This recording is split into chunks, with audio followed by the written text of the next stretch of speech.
Is there anyone here who wants to make less money rather than more? I didn't think so. We all want to earn more money than we have rather than less.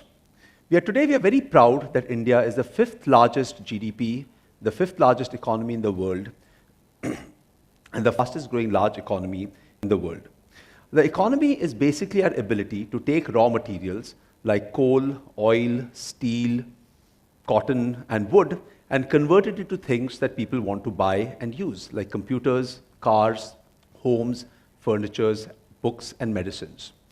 Therefore, when the economy grows, we are able to produce more things, people are able to enjoy their life more, and people also earn more money. And therefore, there's sometimes an unhealthy obsession with growing our GDP at all costs. When some people see an image like this, what they see is the economy in the center, the bullseye, the most important thing that needs to be prioritized and focused on, while society and the environment revolve around it. They say that if the economy is strong and if people have enough money, they'll be happy and they'll be well off, and society will be fine. And we can have the technology and the wealth to manage our environment sustainably, and therefore the environment will be okay. Now, this is not entirely untrue, but in the short term, we can have a lot of disturbances. We can have poverty, and we can have strife in the society, and we can have a degraded environment and at high levels of pollution. But they say that if the economy is strong, eventually all will be taken care of. Now, other people will look at the same image and see that the environment is actually the superstructure within which the economy and society exist. And therefore, they will argue that if the environment is not stable and if the environment is not protected, then society cannot be stable. We are already seeing how climate change caused by a degraded environment is leading to strife, leading to poverty, and leading to displacement. And obviously, if society is not strong and stable, our economy cannot be strong. And therefore, people will argue that it is most important that we protect the environment as a priority rather than focusing on the economy. These are two opposite interpretations of the same diagram, of the same image, two different things that we can value and we can prioritize. Now, there are two things we must understand about the economy. The first is inequality. Income in our economy is obviously not evenly distributed across all people. The way our economy works in India, due to government policies and various reasons, the poor get a very small share of the GDP, such that 60% of the people in our country are not even able to afford food or housing or clothing, the very, very basic needs of life.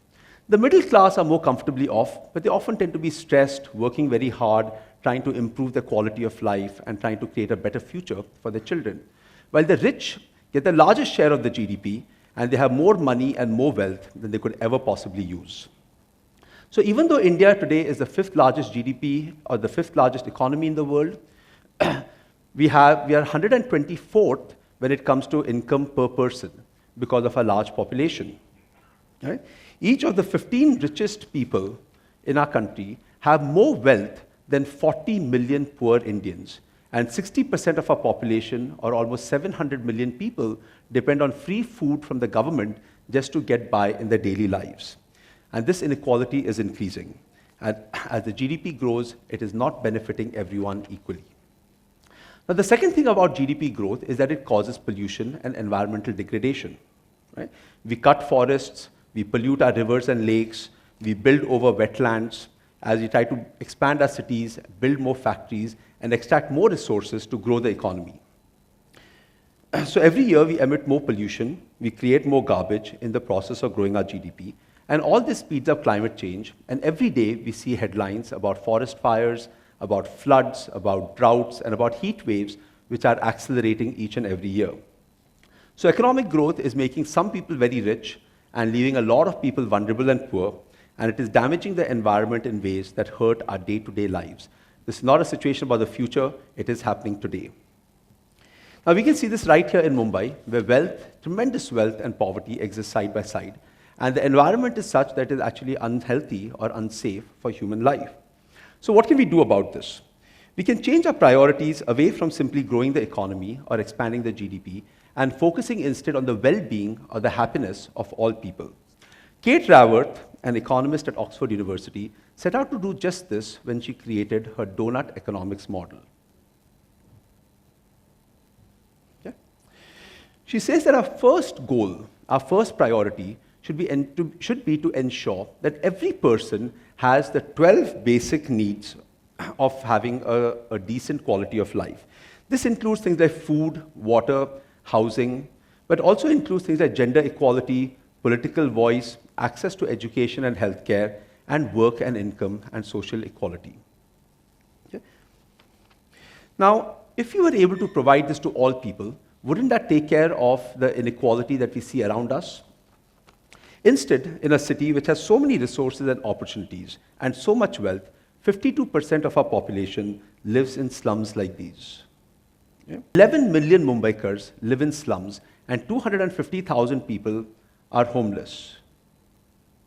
Okay? The question we need to ask is, why do people need to live in such appalling conditions in a city that is as hardworking, as wealthy, and as intelligent as Mumbai? In 2017, 1/3 of children studying in municipal schools of Bombay were malnourished because they had too little healthy food to eat. And when they used toilets like these, they became sick very often. And the illnesses that they suffered, the stomach illnesses and the other illnesses they suffered, would ensure that the immunity would remain poor and they would remain weak for the rest of their lives, which will affect their ability to earn and to work and to pull themselves out of poverty. So once again, the question we need to ask is, why is it that in a rich, intelligent, and hardworking city like Mumbai, why do half the population need to live in such conditions?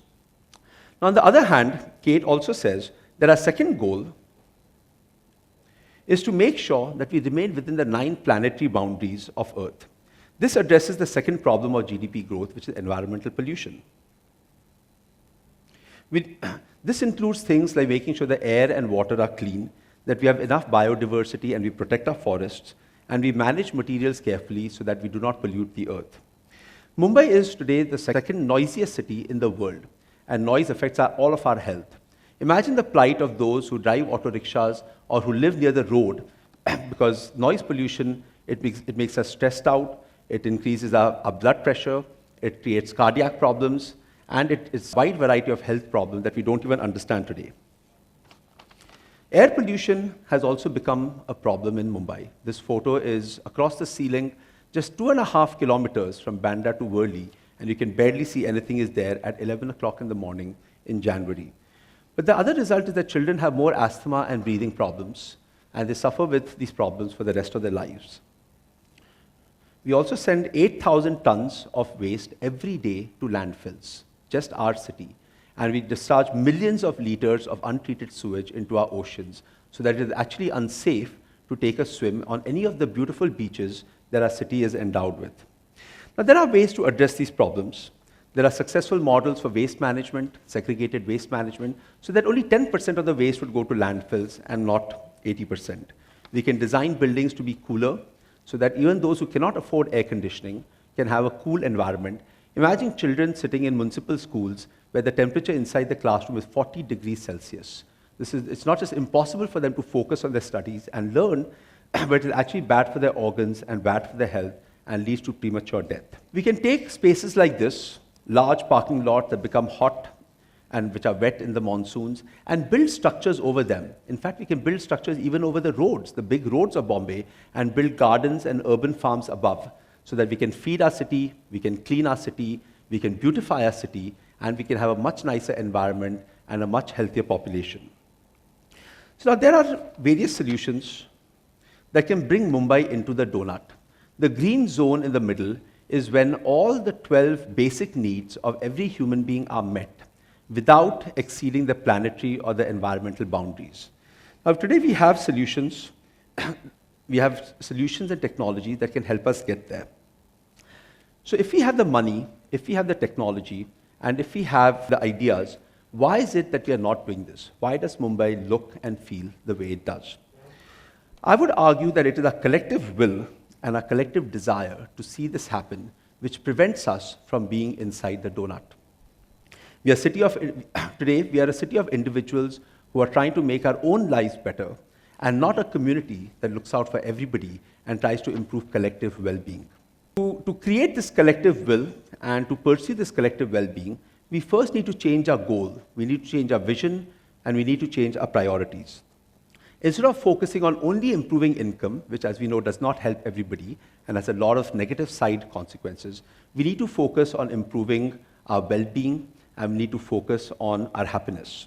At a personal level too, we need to prioritize our peace of mind and our quality of life over just how much we earn or what status we have in society.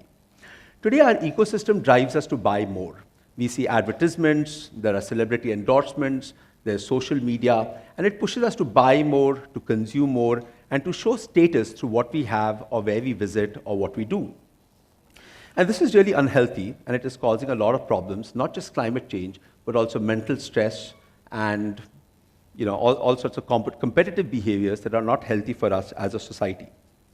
But if you have the right reasons, we can resist these temptations.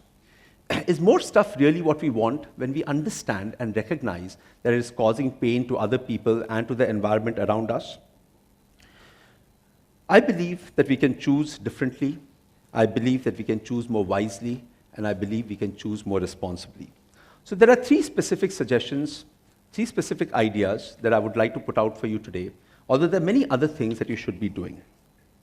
The most important thing today is actually for us, especially folks like us in the middle class and in the upper socioeconomic groups, to reduce our consumption. Every time we want to buy something or we want to do something, we can ask ourselves, do I really need this? How much will I use this really? And would life be fine without this? And if the answer is that I don't really need it, I'm not sure how much I'm going to use this, and my life is pretty fine without this, then we should give it a pass. The less we consume, the less burden we place on the earth, and the less pollution we create, and therefore we have a healthier environment. And not just that, we also get to spend less, so we can save more, we can declutter our lifestyles, and actually improve our quality of life by doing less and by owning less. The second thing you can do is to buy things that are robust. These may be more expensive, and they may not be the cheapest option, but they will not break easily. And in the long run, you will save money and you will reduce the amount of garbage that we generate through packaging and through end-of-life disposal.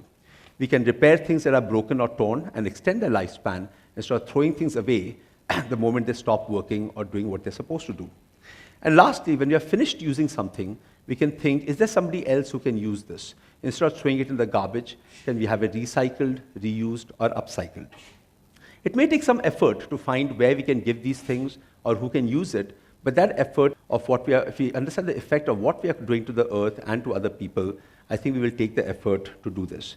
So reduce, repair, reuse, and recycle. These are small steps, but the more we do it, the easier it becomes. And the beautiful part is, if we can get our friends involved, and if we can build a community around us that believes in the same goals, it becomes a lot easier. Now, when we do difficult things, we become stronger and more resilient. And we are able to handle challenges and difficulties and also opportunities a lot more ethically and with a lot more confidence. Our individual choices alone will not change the world, so we need to help others to change too.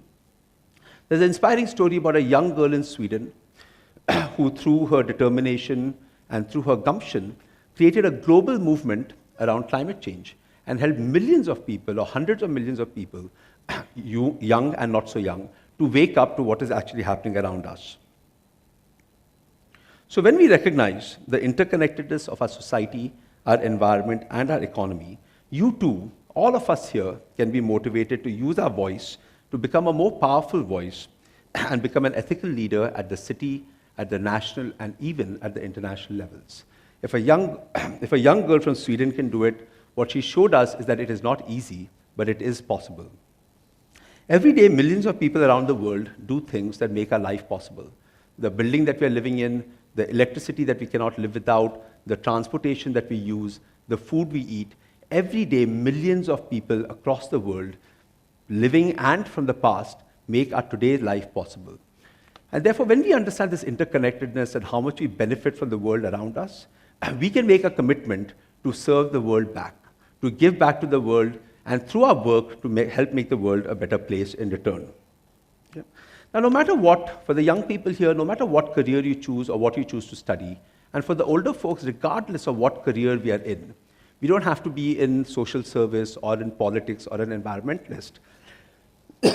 But if we do our work with the idea, with the determination, and with the purpose of helping the world and helping others, Whether we are engineers or doctors or scientists, whether we are social workers or we are actors or fashion designers, we can help to make the world a better place. Today, a lot of young people are very despondent about climate change in the future. I am not. I do believe that climate change is going to create a lot of pain for us in the coming decades. There is no doubt about that. But we can also find solutions to our problems. Past generations had to deal with their challenges, and sometimes those challenges may have seemed much greater than what we are facing today. And our present and future generations will have their challenges to deal with. In some ways, we have been moving in the right direction. The world today is safer, it is less violent, it is less aggressive, and less unjust than it was maybe 100, 200, or 500 years ago. But in many ways, we are also moving in the wrong direction, and we must course correct. Something like climate change, where everything is connected to everything else, we need ethical leaders who have the intellect, who have the heart, and who have the will and the courage to do the right, to fight against the injustices of today, to fight against the wrong ideas that are being propagated, and to fight for a better future. The greatest challenges create the greatest opportunities. Today, we have the opportunity to come together as neighbors, as a city, as a country, and as humanity to create a new future for the world. The world is not perfect, but it's not too bad. But it is far, far, far from perfect. So, can we evolve into stronger, wiser, and more compassionate human beings? And can we create a wiser, more compassionate society? This is how we can leverage friendship for not just a better city, but we can leverage friendship to create the foundations for the next chapter of human evolution. It will be a huge step in the right direction. I hope we all are ready for it. Thank you.